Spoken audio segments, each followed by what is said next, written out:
Clubhouse.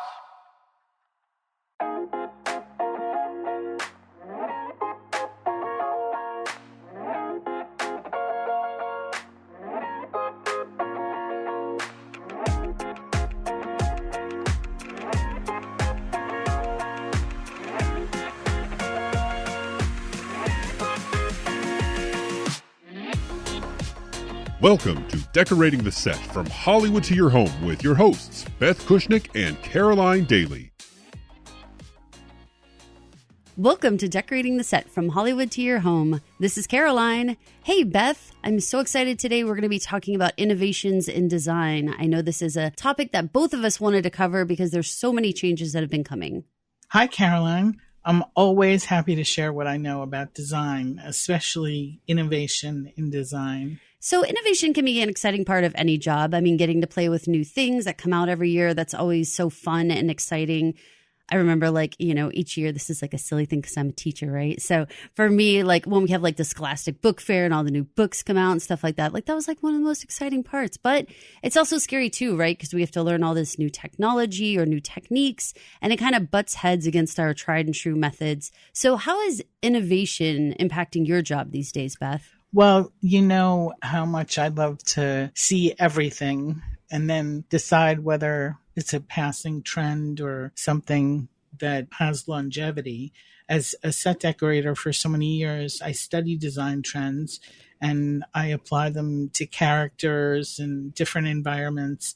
But how I do my job hasn't really changed. I'm old-fashioned in my ways, but there are some new innovations that have had an effect on the industry and the way we've managed to deal during COVID.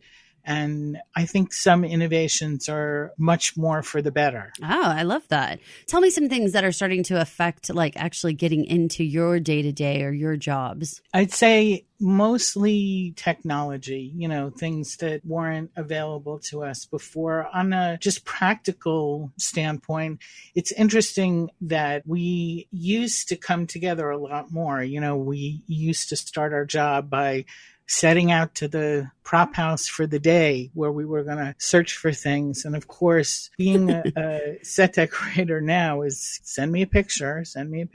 In my mind, I was picturing you, Beth, with like the tour flag, the tour guide lady, and you're like in the front and you have like this like little duckling line of all your helper people coming to go through the prop house. I love it. I can completely see you. With the tape measure. Yes. Bottle of water. Beth, can I tell you something? I have to tell you this before I forget. I saw this and I was dying. If it's true, it's crazy. Have you seen this video that's out there that says like if you put like a little pencil mark on a piece of wood, if you use the backside of your tape measure, it works as an eraser. Like you can rub it along that and it erases it. Can't say I have, but I'm going to try it. Now we're all getting our tape measures out and we're going to start drawing on pieces of furniture around here.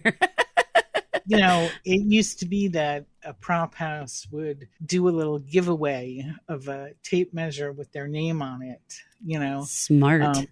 And I used to have my ways. I told you, when I always shopped at a big box store and sent my truck and did everything in person, it was different than obviously it is now. I do miss so many stores, hearing that another home decor store is going bankrupt, filed for bankruptcy. It's depressing. Mm-hmm. And of course, we've talked about the technical aspect of not being able to see really what the scale is when you order things online.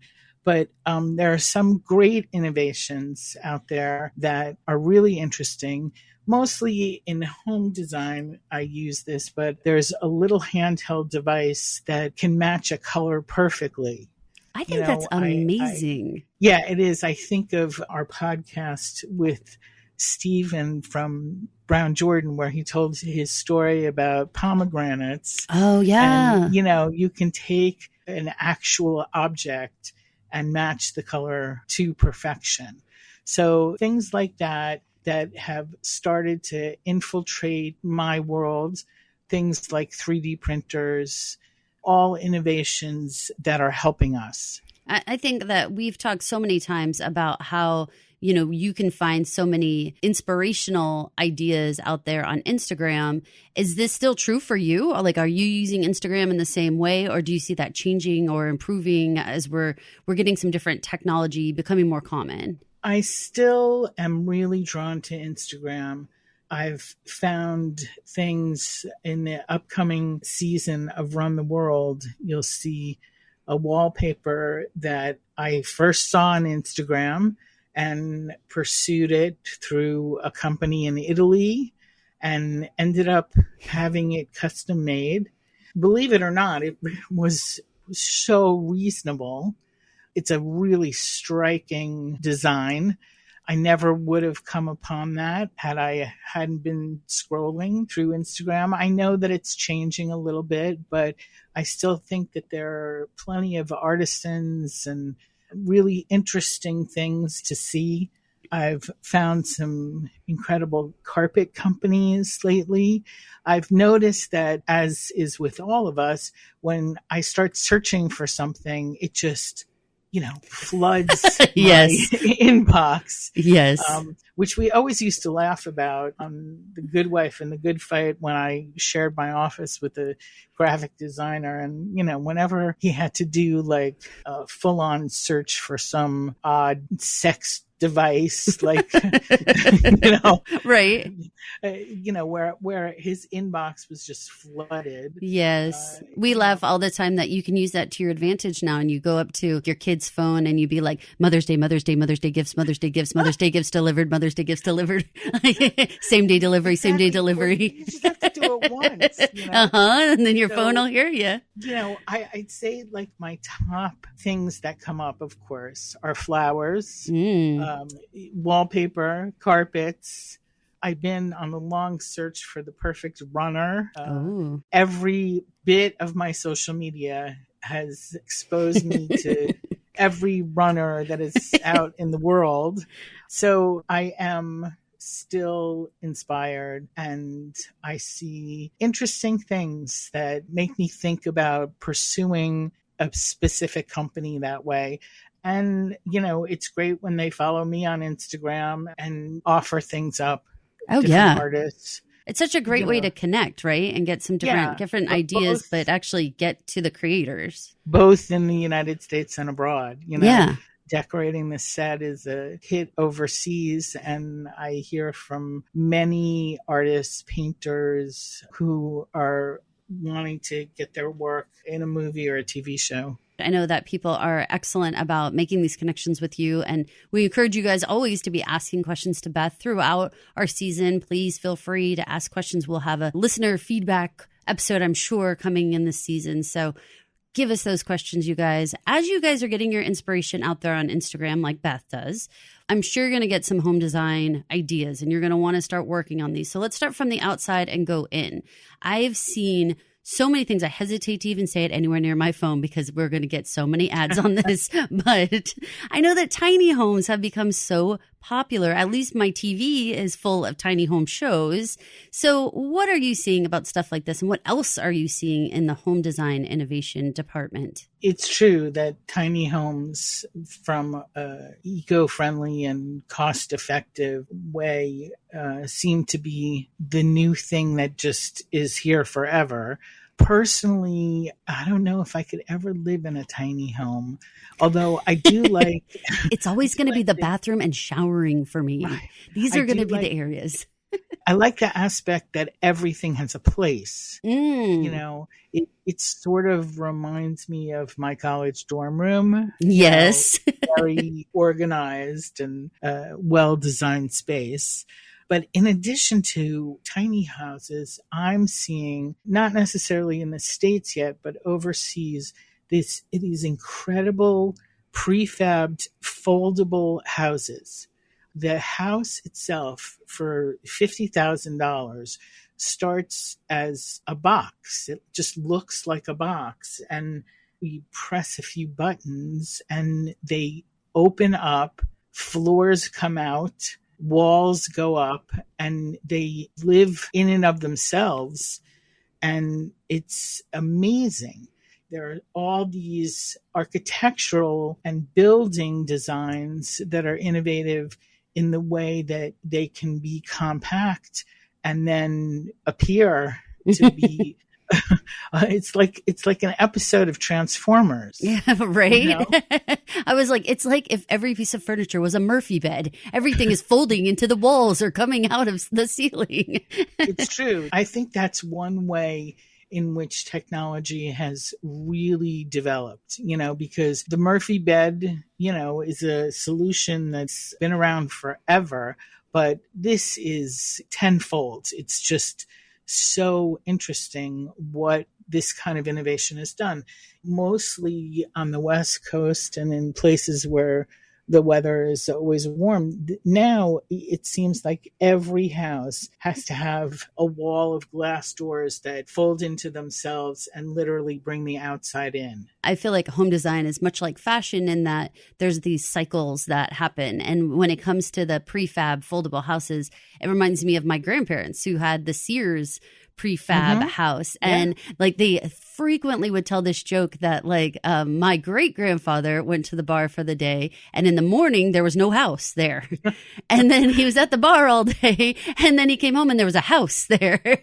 And everyone was joking with him about like, where'd this house come from and everything. It was very funny. But it's wild how the things that seem very wow to us, even things like during COVID, all the food delivery or the grocery delivery or the curbside things, like those are all things that existed way back, in the 50s and stuff. And it's you like, used to get your ice, your block of ice and your milk and your butter delivered. My parents talk about the rag man coming around and like selling your rags because they made rag rugs and stuff and all this stuff. So we think it's so wow and so brand new, but it's really interesting when you look back historically that these things come around cyclically, where we want certain parts of our society to change a little bit or have something like a prefab home available when the recessions and whatnot come in our financial society, right? It comes back in maybe a more innovative way, but it's come back with undertones of what used to go on. So it sounds like there's a huge emphasis on getting the most out of the space you can afford with all these new inventions and innovations that are coming out. What are you seeing in interior design?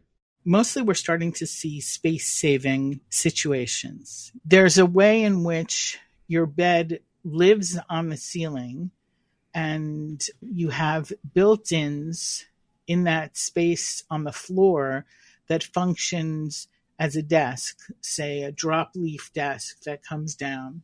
And when you fold it back up, the way the bed comes down, it fits into that same space. So part of the trick of that was that, right, they kind of have those tray ceilings so that there's like, it kind of looks like molding when the bed is down. It looks like just sort of this graduated molding. And when the bed's up, it creates like a different design on the ceiling because it's the bottom of the bed. But right, it's a whole neat concept that's thought of and built out. It's a space saver for sure. I've seen things like a beautiful piece of wood. It's on the wall in your entryway, and it looks like someone did some wood sculpting, and you don't even realize there's a seat in it, there's a coat rack in it, and you just pull the racks out and pull the seat down, and you have a space to use to put your shoes on and to store your coats. And it's an innovative, not overly designed or technical piece, but it exists as a space saver. Well, and like something like a mini mudroom that can kind of pop up when you need it, but be put away like when you have company over or you simply don't need it. It's just one of those things that I think people are craving, that multi-purpose space all the time. We talked a lot about this for COVID stuff. Sure, especially spending so much time at home, and really a space that's become so widely used and taken advantage of is this space under a stairway. I've seen it become a full-on office for people, a bookcase, a storage place. There are little niches here and there that you don't think of using, but now more so than ever, they're being developed by the builder and built into what the apartment is that you rent or buy, what the house is. It's a part of the design. It again makes me think back to the 1950s. I can remember being in Paul's grandma's bathroom, which was like an original build, probably actually maybe 30s, 40s, where it had like the disposal for the razor blade built into the medicine cabinet, or how you can like pull out like a laundry line, like in the like a drying rack kind of thing, like in the and shower an iron area. board comes down. It's all built in. And so it seems like in a way, like we're kind of going back to some of those little things that were like creature comforts, or that we all think are so cool when people are doing sort of those reno shows. You see about all this really cool stuff that was like original to the house. It's fascinating. I think it's also a real matter of convenience. Yes. Each one of those things becomes something that you look at when you're looking at a space that is a great ad. It just enhances the space. You might not use it all the time, but it exists and it just makes the space better. Whenever I'm thinking about maximizing space or like, having these entire apartments in like a 600 square foot area, I'm all in IKEA. I'm all shopping around there. So do you feel like there's like parts of the world that are leading the way in design innovation? I do. The most I've seen is from Japan. All of those cool TikToks and Instagram reels that they just in 2 seconds like have their shoes off and a place for them, and have dispensers for everything, for your hand soap and beyond. I really think it's this concept of a place for everything that's similar to all these new pantry designs and refrigerators that are like smart. They tell you what you're out of, and they'll make it ordered on your Alexa. I hate to say that word out loud because my podcast listeners are going to get their machine will turn on because they hear our voice. It's happened a bunch of times, so I won't say it. But those devices in your house you call to. If there's something missing in your fridge now, it will actually add it to your grocery list, or it will even go ahead and put it on your Instacart. In some ways, I feel like it's training us to love technology, but depend on it too much. But a simpler way in which this design innovation works is all these containers for everything. Getting rid of the garbage, the boxes, and not storing the cereal box or the protein bar box, and putting everything in clear plastic where you can see it. I mean, there's a lot to be said for that kind of organization. And I think it does help you settle out and know what you have and use it probably. You're more apt to use things that you can see, like in your refrigerator, in your pantry. I want to pull back the curtain on Beth's pantry. Beth, oh, no, you don't. Beth, are you? Do you leave boxes and stuff in there, or are you clear container girl? No, I'm a mix. You're half a mix. And half, girl, that's reality. I think we're all that a mix. That is reality. Come on, we're all a mix. Let's face facts. In my little apartment, that pantry holds much more. As a matter of fact, I've moved my light bulbs to the pantry. They're no longer in the dishwasher. The dishwasher is now holding other things. It's now the linen closet. It is. I love it. I'm exactly the same way. Like no worries. I'm exactly the same way. Like it reminds me of, what is it? Is it the middle where she keeps the grandma's quilt in the oven? And then anytime they're going to bake, they always have to take it out. They're like, you didn't take the quilt out. It's always burnt a little because they always forget when they preheat. Super funny. It's my little quirky things, and I still take my shoes off when I come in the apartment. But it does give you a sense of peace to have everything in a good space and in good order, or at least it does for me. Well, I have a question. Maybe this is a tip for listeners. Maybe if you figured this one out. When you do transfer something, like say you do like put all your cereal or something like in like a clear container, what do you do about like expiration date stuff that would have been only printed on the box? When you're using a little P-Touch to write what it is. You have to explain that to our novices here. There's such a thing. An organizer tool, much less sophisticated than a color match machine.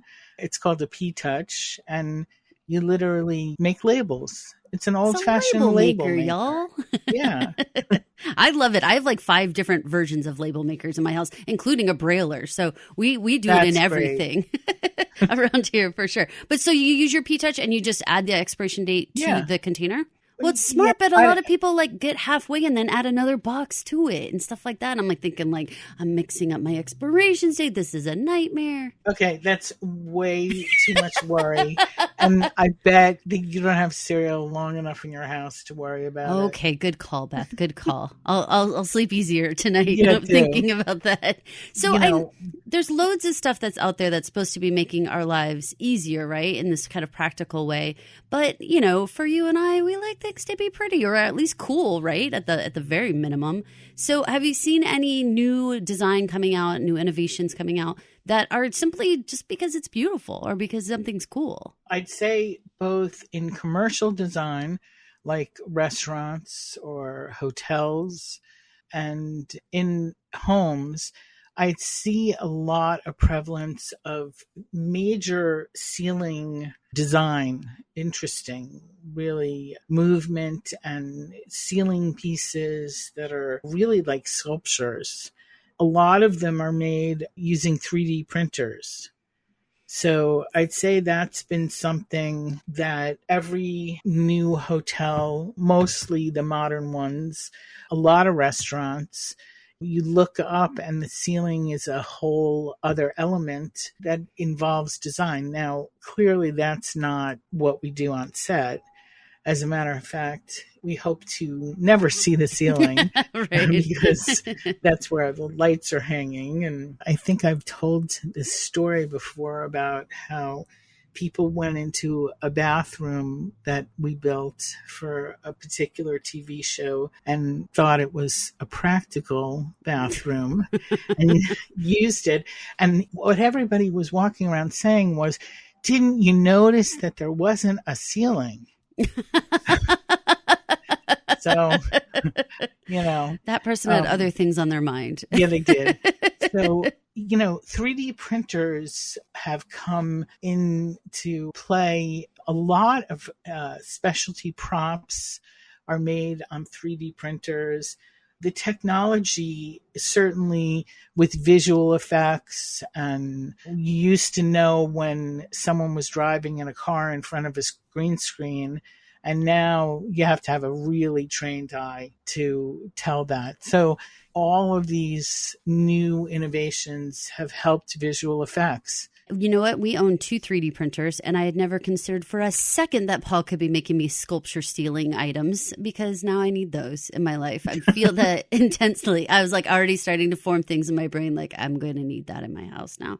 So, Paul loves all these kind of new trend things. He's got all of our lights hooked up to the Alexa, and we can do so many different things from outside of our home and inside our home just by talking to all of our technology. Have you seen a lot of smart technology being adopted by maybe even more your private clients than, say, on set? Definitely new builds, new apartment construction, new house construction includes all of that. Motion controlled lighting, smartphones and smart TVs that run the house, the temperature, and everything from the most basic to changing colors, lights, all that kind of stuff I've seen. Very cool. So what's one of the wildest applications of smart technology you've heard of so far? The other day I found examples of microclimate homes that were controlled by the plants in the home.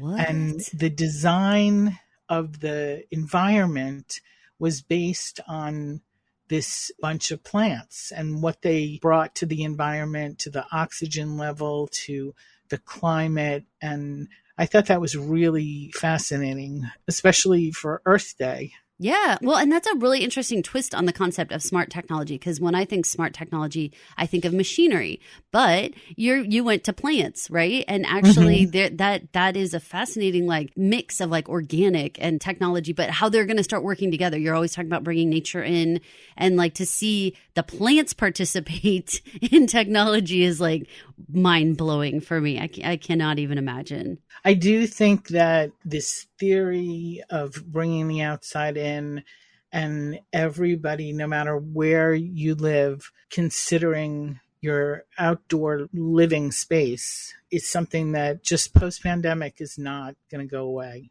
I saw, talking about just like beautiful interior design that blows me away, I saw this wallpaper where when it is chilly out, the wallpaper just sort of looks like green ivy.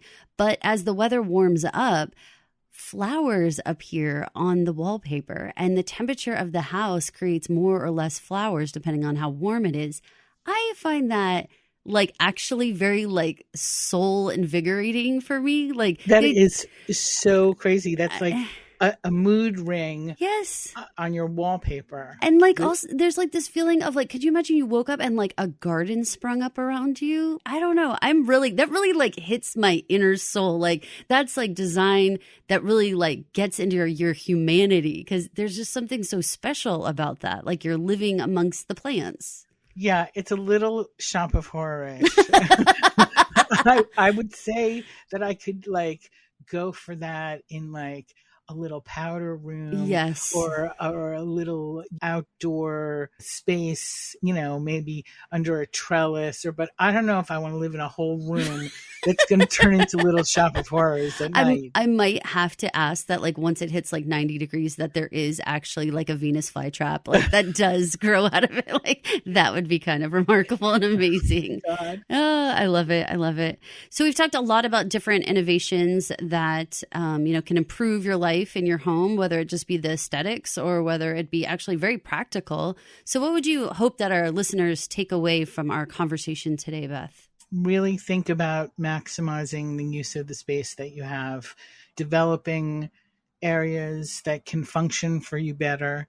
Think outside the box for new sources, 3D printing and things that can make your home a smart home for a very minor investment. Because I think even though we fight it, we all have to get used to this technical stuff that's going to support us in our home, because it's definitely not going anywhere. No, it's not. We've got to learn to coexist with the machines. Yes. I feel like it's already like, Beth, do you realize how much of our voices they could capture for AI misuse at this point with our podcast? Oh no, we're just feeding them more words, Beth. Listen, that it's here to stay when it's like in commercials now. Yeah. Everyone's using it as a joke, half joke. It's kind of, our new reality, but it's everywhere. It's here, people. AI is here to stay. Beth, I know a lot of people are going to have a bunch of questions about how they can include some new innovation in their home, or even maybe they just have some trouble area in their house and they don't know what they're doing this week. How can they reach you? And like, are you willing to help? Of course I am. I'm the decorator by your side. You can find me on Instagram at Beth Kushnick. And you can also visit my new website, www.bethkushnick.com, and see all my upcoming projects and various other things. I love it. Interests by Beth, yes? Yes. That's amazing. Thank you guys so much for listening. And don't forget to please rate, review, and subscribe to Pod Clubhouse on Apple Podcasts or wherever you listen to podcasts. 5 stars, people. 5 stars. It makes it easier for other people to find the show. Thanks for listening. Decorating the Set from Hollywood to Your Home is an original Pod Clubhouse production. Recorded, edited, and produced at Pod Clubhouse Studios. For more information, please visit us online at podclubhouse.com. Don't forget to rate, review, and subscribe to Decorating the Set at Apple Podcasts or wherever you listen to podcasts. Thank you for listening.